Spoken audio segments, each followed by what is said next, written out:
সুপ্রিয় শিক্ষার্থীবৃন্দ, আসসালামু আলাইকুম। আজ যে সাজেশনটি করে দিয়েছি এটি হচ্ছে ডিগ্রি পাস দ্বিতীয় বর্ষ পরীক্ষা 2023 উপলক্ষে। এই পরীক্ষাটি অনুষ্ঠিত হচ্ছে 2025 সালে। বিষয় রাষ্ট্রবিজ্ঞান তৃতীয় পত্র। বিষয় শিরোনাম বাংলাদেশের সরকার ও রাজনীতি। ওকে, তোমাদেরকে প্রথমেই বলে নিচ্ছি আমি হচ্ছে এই বিষয়ের খ বিভাগ এবং গ বিভাগের সাজেশন তৈরি করে দিচ্ছি। সময় পেলে ক বিভাগের সাজেশনটি অবশ্যই তৈরি করে দিব। তো তোমাদের শুরুতেই বলে নিচ্ছি যে তোমাদের এই পত্রে মাত্র 4টি অধ্যায় রয়েছে এবং এই অধ্যায়ের খ বিভাগ এবং গ বিভাগে অল্প কিছু প্রশ্নের সমন্বয় হচ্ছে এই সাজেশনটি করা হয়েছে। আশা করি তোমরা এটি অনুসরণ করলে তোমাদের 100% কমন পড়বে। তো তোমাদের যদি উপকারী মনে হয় সাজেশন, তাহলে অবশ্যই হচ্ছে সাবস্ক্রাইব করে সাথে থাকবে। প্রথম অধ্যায়ের খ বিভাগের প্রথম প্রশ্ন, 1 নম্বর, বাঙালি জাতীয়তাবাদ বলতে কি বোঝায়? 2 নম্বর, বঙ্গভঙ্গ কেন রদ করা হয়েছিল? সবগুলো প্রশ্ন ইম্পর্টেন্ট, কিন্তু 3 স্টারগুলো মোর দেন ইম্পর্টেন্ট। 3 নম্বর, মুসলিম লীগ গঠনের উদ্দেশ্য লিখো। 4 নম্বর, খিলাফত আন্দোলনের ব্যর্থতার কারণসমূহ লিখো।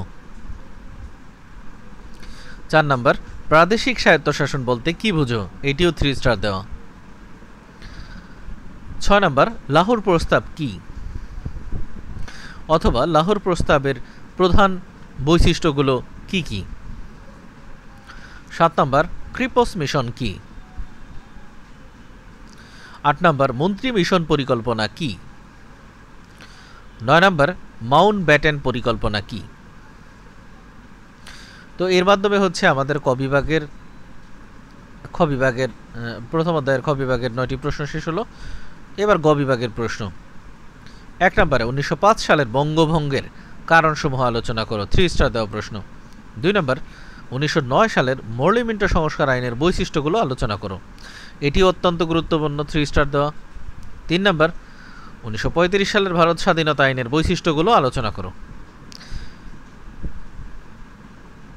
4 নম্বর প্রশ্ন, 1935 সালের ভারত স্বাধীনতা আইন বা ভারত শাসন আইনের প্রবর্তিত প্রাদেশিক স্বায়ত্তশাসনের কার্যকারিতা আলোচনা করো।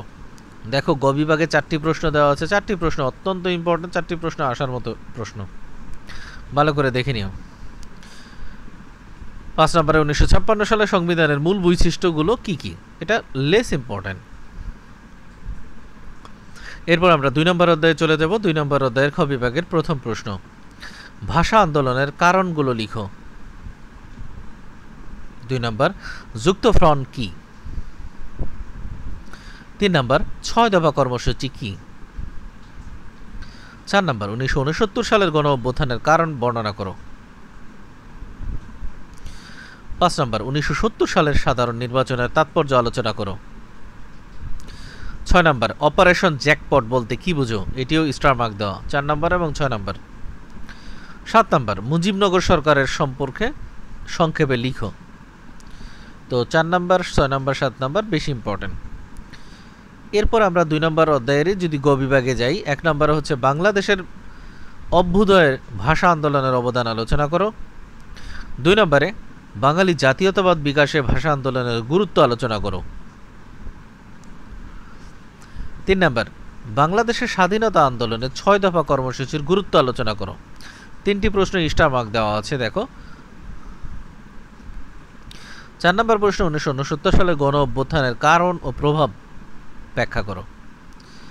5 নম্বরে 1971 সালের স্বাধীন বাংলাদেশের অভ্যুদয়ের কারণগুলো আলোচনা করো। 5টি প্রশ্নের মধ্যে দেখো 4টি প্রশ্ন স্টার মার্ক দেওয়া, গুরুত্বপূর্ণ প্রশ্ন। এরপর আমরা 3 নম্বর অধ্যায়ের খ বিভাগের প্রথম প্রশ্ন, বাংলাদেশের সংবিধানের মূলনীতি বলতে কি বুঝো? 2 নম্বর প্রশ্ন, বাংলাদেশের জাতীয় সংসদের গঠন ও কার্যাবলী আলোচনা করো। এরপর আমরা 3 নম্বর অধ্যায়ের গ বিভাগে চলে যাব। গ বিভাগের প্রথম প্রশ্ন, 1972 সালে বাংলাদেশের সংবিধানের বৈশিষ্ট্যসমূহ আলোচনা করো। 2 নম্বরে বাংলাদেশের সংবিধানের উল্লেখযোগ্য সংশোধনীসমূহ আলোচনা করো।